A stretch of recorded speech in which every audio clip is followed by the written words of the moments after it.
অডিটের আওতায় 15,500 করদাতা। দেশের সব কর অঞ্চল থেকে মোট 15,494 জন করদাতার 2023-24 কর বছরের আয়কর রিটার্ন নিরীক্ষা বা অডিটের জন্য নির্বাচন করা হয়েছে।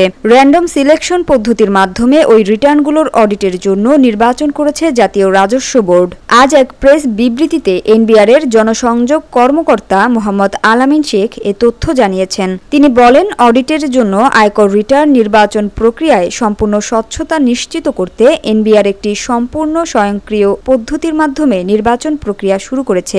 এই প্রক্রিয়া সম্পন্ন করার জন্য অফলাইনে দাখিলকৃত সব কাগজে জমা দেওয়ার রিটার্নের পূর্ণাঙ্গ তথ্য ডেটাবেজে অন্তর্ভুক্ত করার জন্য আরও কিছুদিন সময় প্রয়োজন। তবে নিরীক্ষা কার্যক্রম চলমান রাখার স্বার্থে সম্পূর্ণ স্বয়ংক্রিয় পদ্ধতি চালু না হওয়া পর্যন্ত বিকল্প উপায়ে 2023-24 কর বছরের প্রত্যেক সার্কেলের দাখিলকৃত রিটার্নের 5% ডিজিটাল পদ্ধতিতে এলোমেলোভাবে নির্বাচনের মাধ্যমে নিরীক্ষার জন্য নির্বাচন করেছে। এনবিআর সূত্রে জানা যায়, একই করদাতার আয়কর রিটার্ন যেন বারবার নিরীক্ষার জন্য নির্বাচিত না হয়, সেজন্য পূর্ববর্তী 2 বছরে যেসব করদাতার রিটার্ন নিরীক্ষার জন্য নির্বাচিত হয়েছিল তাদের 2023-24 কর বছরের রিটার্ন এলোমেলো নির্বাচনের তালিকা থেকে বাদ দেওয়া হয়েছে। এই পদ্ধতিতে দেশের সব কর অঞ্চল থেকে মোট 15,494 জন করদাতার 2023-24 কর বছরের আয়কর রিটার্ন নিরীক্ষার জন্য নির্বাচন করা হয়েছে।